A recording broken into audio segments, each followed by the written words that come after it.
What is going on, guys? It is Wrestlelamia here, back with some more news. Join us now as we look at the wildest news stories and rumors you need to know, including who could have broken the rope at Extreme Rules, Bray Wyatt ready to expose WWE, details about the 2022 Royal Rumble, is Alexa Bliss getting a new character, WWE unbans a wrestling legend, and much more. Be sure to subscribe and hit that notification bell for daily wrestling videos, and follow us on Facebook for exclusive lists. Now let's see the intro and get straight into our first story.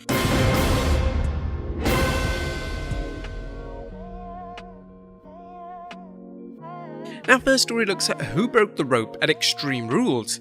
Now, topping the news today is the mystery surrounding the finish to Extreme Rules' epic Extreme Rules Universal Championship match between Roman Reigns and challenger the Demon. The action-packed match was full of twists and turns that had fans on the edge of their seats, as it looked as if the Demon was going to be the superstar to finally defeat Roman Reigns.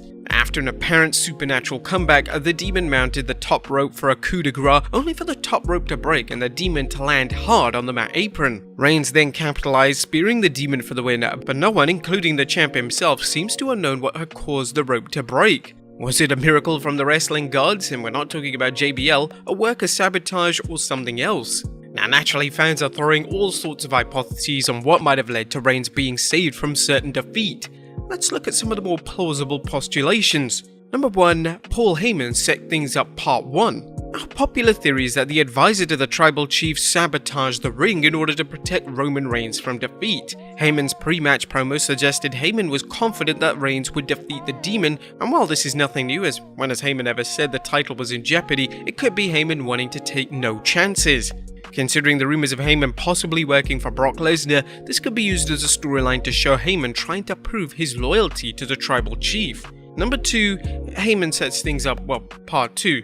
Another theory has it that Heyman indeed set things up to ensure Reigns walked out as Universal Champion, but that he did it so that Brock Lesnar's crown jewel match against Roman Reigns will be for the title. The assumption, of course, that Heyman is secretly working with Lesnar and did this to benefit the Beast rather than the head of the table. If the WWE goes with this storyline, it'll be a perfect way to show Heyman betraying Reigns.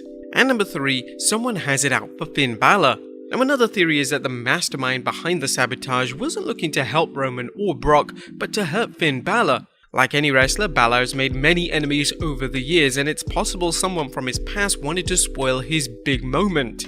Now, this could be just about anyone, from a jealous Seth Rollins, who seems to be angry at the various superstars getting matches against Reigns ahead of him, to past foes like Sami Zayn or someone from Balor's recent run on NXT. Fans can't rule out the new threat for the Demon either, with a new superstar looking to make a name for himself by taking Balor out. Now, as we noted in our Extreme Rules recap, the finish was a clever way to keep the belt on Reigns, build suspense about the mystery surrounding Paul Heyman's loyalty, and create a potentially sensational storyline for Finn Balor. Do you think they'll provide a good follow-up to this mystery, or give us nothing? Let us know in the comments down below on what you think happened. Next up, Bray Wyatt to expose WWE. Now, it looks like Wyndham Rotunda, aka recently released WWE superstar Bray Wyatt, has a lot to say about his time in the WWE. Seth Rollins recently appeared on the Broken Skull sessions with the host Stone Cold Steve Austin and brought up 2019's infamous Hell in a Cell match between him and The Fiend that some fans saw as a match that damaged Rollins' character, so much so that the WWE was forced to turn him heel because the fans refused to boo The Fiend, the supposed heel in the match. The poorly booked match saw Rollins win by referee stoppage after the Beast Slayer seemed to have beat The Fiend into a coma. Rollins then told Austin that he was so upset with the match that he was ready to strangle Vince McMahon. But then Rotunda tweeted about the situation saying, "Wait until you hear my reaction." Also odd last night was Bray Wyatt putting up a random photo of the Usos and Bryan going up against Bray Wyatt, Eric Rowan and Luke Harper, which took place back in 2013 during a holiday tour. Funnily enough, this was tweeted during Extreme Rules. Now, the internet wrestling community is buzzing now with gossip and rumors that the former Fiend may be speaking out about his WWE run soon. This could confirm the rumors that Rotunda will debut on the 29th September edition of Dynamite, about a month ahead of the previously reported end of his non-compete clause with the WWE. But Rotunda will be able to discuss his WWE career when the non-compete ends, and fans are eager to hear what happened with the Fiend character after he disappeared after WrestleMania 37. Next up, a new character for Alexa Bliss. Now, is Alexa Bliss getting a makeover? It certainly seems like a possibility based on the events at Extreme Rules.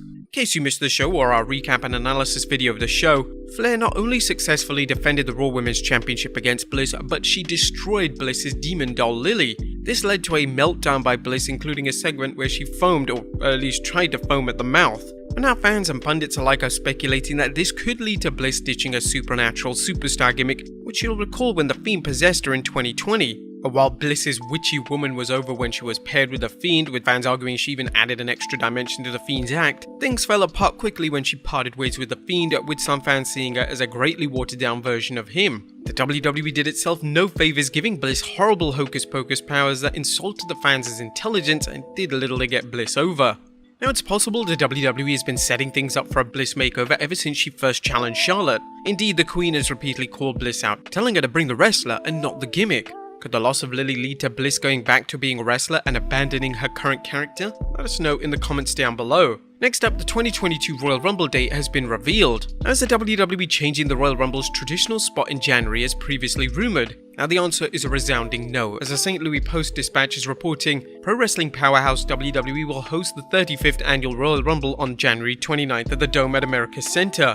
The event, one of the biggest of the year for WWE, is expected to draw more than 40,000 fans from far and wide to St. Louis. Now, the WWE seems to be capitalizing on the return of fans, as the Rumble is being held in another large arena, much like the 2019 and 2020 Rumbles, which saw 48,000 and 42,000 fans respectively attending the show.